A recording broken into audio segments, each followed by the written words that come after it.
Hello అండి, అందరికీ నమస్కారం. ఈరోజు ఇంట్లో పిల్లలకైతే స్నాక్స్ చేశానండి. ఏంటనే చూపిస్తాను. రాగి పిండితో లడ్డు చేశానండి. చాలా బాగుంటుంది. మరి ముఖ్యంగా ఆడపిల్లలకైతే పీరియడ్స్ టైంలో నడుము నొప్పి వస్తుంది కదా, అలాంటప్పుడు ఈ రాగి లడ్డు అయితే ఖచ్చితంగా చేసి పెట్టండి. హెల్త్కి చాలా మంచిది, నడుములోకి చాలా బలం అండి. ఇందులో ఏమేమి వేశాను, ఎలా చేశాను అనేది చూపిస్తాను. లడ్డు కట్టడం చాలా ఈజీ ప్రాసెస్. రాగి పిండిని ఎక్కువ మటుకు తినడానికి ఇష్టపడరు పిల్లలు. అలాంటి పిల్లలకైతే ఇలా రాగి పిండిలో కొన్ని పల్లీలు, కొబ్బరి అలా వేసేసి లడ్డు అయితే చేసేద్దాము. చాలా ఇష్టంగా తింటారు పిల్లలు. ఒక్కసారి చేసి పెట్టండి, మళ్ళీ అడిగి చేయించుకుంటారు. ఇక్కడ 1 కప్పు రాగి పిండి తీసుకున్నాను, 1/2 కప్పు పల్లీలు తీసుకున్నాను, బెల్లము, కొద్దిగా కొబ్బరి అండి, ఇలాచి అంతేనండి. నెయ్యిలో వేయించేసి చేద్దాము. ఇప్పుడు స్టవ్ వెలిగించేసి కడాయి పెట్టేశాను. పల్లీలు వేయిస్తున్నానండి. ఇక్కడైతే పల్లీలు కొద్దిగా వేగిన తర్వాత ఇవి పొట్టు తీసి పక్కన పెట్టేసేయాలి. చాలా ఈజీ ప్రాసెస్ అండి. ఆడపిల్లలు ఉన్న ఇంట్లో ప్రతి ఒక్కరూ ఈ లడ్డు అయితే చేసి పెట్టాలి.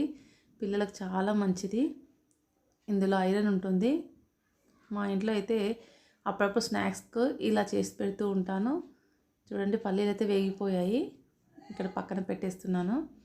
ఇప్పుడు నెయ్యి వేసేసి మళ్ళీ ఇందులో రాగి పిండిని వేసి మొత్తం ఫ్రై చేసుకోవాలండి. ఈ ఫ్రై చేసుకోవడం ఎలా తెలుస్తుందని చిన్న టిప్ చెప్తాను. మనము ఒక 10 నిమిషాలు ఫ్రై చేసామంటే చక్కగా స్మెల్ వస్తుంది. ఇక్కడ బాదాం అయితే నెయ్యిలోనే వేయిస్తున్నాను. ఇక్కడ పల్లీలు వేయించి పక్కన పెట్టిన తర్వాత నెయ్యి వేసి బాదాం ముక్కలు కట్ చేసి పెట్టుకున్నాను. ఇక్కడైతే మనకు కావాల్సిన అన్ని బాదాం ముక్కలు అయితే కాజు, బాదాం ఏవైనా వేసుకోవచ్చు. నేను బాదాం మాత్రమే వేస్తున్నాను. ఇలా నెయ్యిలో బాగా దూరగా వేయించేసి వీటిని కూడా పక్కన ఉంచేద్దాము. చిన్న బౌల్లోకి తీసి పక్కన పెడదాము. చూడండి, వేగిపోయాయి. ఇలా వేగిన తర్వాత చిన్నగా మంట అయితే చిన్నగా పెట్టాను. స్టవ్ అయితే చిన్నగా సిమ్లో పెట్టేసి చేస్తున్నాను. ఇప్పుడు ఇదే నెయ్యిలో రాగి పిండిని వేసేసి దూరగా వేయిద్దాము. చిన్న టిప్ అండి, ఇది వేగింది అని ఎలా తెలుస్తుంది అంటే మనం వేయిస్తుంటే కమ్మటి వాసన వస్తుందండి. ఆ స్మెల్ చూడగానే తెలిసిపోతుంది పిండి వేగిపోయింది అనేసి. పచ్చి వాసన పోయేంత వరకు మొత్తం ఫ్రై చేసుకోవాలి నెయ్యిలో. నెయ్యి కొద్దిగా ఎక్కువగానే పడుతుందండి. నేను నెయ్యి ఎక్కువగానే వేశాను. ఆల్రెడీ అందులో నెయ్యి ఉంది కదా, బాదం వేయించింది. మళ్ళీ ఇందులో 2 స్పూన్స్ అయితే నెయ్యి వేసి మొత్తం పిండిని అయితే ఈ విధంగా అయితే ఫ్రై చేస్తున్నాను. చూడండి, కలర్ చేంజ్ అయిపోతుంది ఫ్రై చేసే కొద్దీ. అలాగే మన ఛానల్ని కొత్తవారు చూస్తే ఛానల్ని సబ్స్క్రైబ్ చేసుకోండి ఫ్రెండ్స్. వీడియోస్ చూడండి. వీడియోస్ నచ్చినట్లయితే లైక్ చేసి వీడియో పైన మీ అభిప్రాయాన్ని తప్పకుండా కామెంట్ బాక్స్లో కామెంట్ చేయండి. ఇలా ఇంట్లో హెల్తీగా రాగి పిండితో లడ్డు అయితే ఈజీగా చేసుకోవచ్చు. ఇంట్లో చేసిన నెయ్యేనండి. నేను నెయ్యి కూడా బయటది వాడడం లేదు. చూసారా, వేగిపోయింది పిండి మొత్తము. పెట్టేద్దాము. ఇలా పక్కన పెట్టేద్దామండి. చల్లారిన తర్వాత ఏం చేద్దామో చూద్దాము. ఇక్కడ కొద్దిగా కొబ్బరి పొడి ఉందండి. ఆల్రెడీ కొబ్బరి పౌడర్ చేసేసాను. కొబ్బరి వేయించి పౌడర్ చేసింది కొద్దిగా తీసుకున్నాను. ఇందులో పల్లీలు వేసేస్తున్నాను. కొద్దిగా కచ్చా పచ్చాగా మిక్సీ పట్టేసేయాలి. ఇప్పుడు ఈ పిండిలోనే ఈ కొబ్బరి పౌడరు, పల్లీల పౌడరు వేసేద్దాము.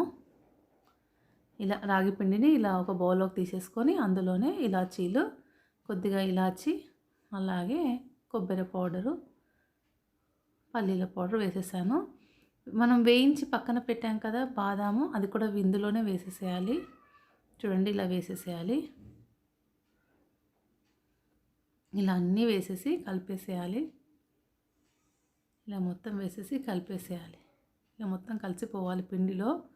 ఇప్పుడు మనం బెల్లం తీసుకున్నాం కదా, 1 కప్పు తీసుకున్నాము. అయితే ఇది స్వీట్కి ఎంత కావాలో అంత చూసుకొని తీసుకోవాలి. ఇలా అదే కడాయిలో బెల్లం వేసేసాను. కొద్దిగా అంటే కొద్దిగా వేసానండి. వాటర్ చూసారా ఎన్ని వేసానో, చాలా తక్కువ వేసాను. వేసేసి కరిగిస్తున్నాను. ఇది పాకం రావాల్సిన అవసరం లేదండి, కరిగిపోతే సరిపోతుంది. ఇప్పుడు కరిగేలోపు ఈ పిండి అంతా కలుపుకుందాం. ఈ విధంగా మొత్తము బెల్లం కరిగేలోపు పల్లీలు, కొబ్బరి, ఇలాచీ పౌడరు, బాదం ముక్కలు అన్నీ రాగి పిండికి పట్టేట్టుగా కలిపేద్దాము. చాలా మంచిదండి హెల్త్కు. చాలా మట్టుకు డైలీ ఒక లడ్డు తిని పాలు తాగామంటే మనకు ఎలాంటి నడుము నొప్పి, కాళ్ళ నొప్పులు రావండి. చాలా హెల్త్కి చాలా మంచిది. రాగి పిండి ఎన్ని రకాలుగా ఉపయోగిస్తామనేది చేసి చూపిస్తాను. నేనైతే లడ్డు చేస్తాను, అంబలి కాస్తానండి. చూసారా మొత్తం బెల్లం కరిగిపోయింది కదా. ఇప్పుడు ఈ రాగి పిండిలో వేసేసి కొద్ది కొద్దిగా వేసుకుంటూ కలిపేద్దాము. చాలా వేడిగా ఉందండి. ఇలా మొత్తం పోసేస్తున్నాను నేను. పోసేసి లడ్డు కట్టేస్తాను. చూడండి చాలా వేడిగా ఉంది. ఇక్కడ ఈ పిండిలో మొత్తం వేసేసి కలిపేద్దాం. పిండి మొత్తం కలిపేసిన తర్వాత లడ్డు కట్టాలి. చాలా ఈజీగా చేసుకోవచ్చు. ఒక్కసారి ట్రై చేయండి. ఎలా వచ్చిందో కామెంట్ చేయండి. చూసారా ఈ విధంగా పాకం మొత్తం వేసాక ఇలా ముద్దగా వచ్చేసింది. ఇప్పుడు వీటన్నింటినీ లడ్లు కట్టేసేయాలి. ఈ విధంగా మనకు నచ్చినట్టుగా. సైజ్ అయితే పిల్లలకు కాబట్టి తినడానికి ఈజీగా వస్తుందని ఈ సైజులో అయితే లడ్డు చేసేస్తున్నాను. చాలా వేడిగా ఉందండి. చూసండి ఎంత బాగా వచ్చిందో. ఇలా రోజుకో లడ్డు ఇచ్చామంటే ఎందుకు హెల్తీగా ఉంటారండి పిల్లలు. మరీ ముఖ్యంగా ఆడపిల్లలకైతే చాలా మట్టుకు ఇది ఉపయోగమేనండి. ఒక్కసారి ఇలా చూసి ట్రై చేయండి. చూడండి ఈ విధంగా అయితే లడ్డు అయితే రెడీ అయిపోతుంది. చాలా ఈజీగా చేసుకోవచ్చు.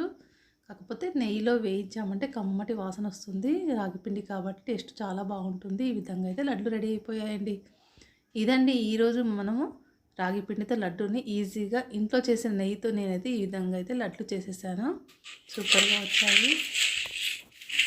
చూసారా ఎంత బాగా వచ్చాయో. ఓకే అండి. వీడియో పైన మీ అభిప్రాయాన్ని కామెంట్ చేయండి. బాయ్.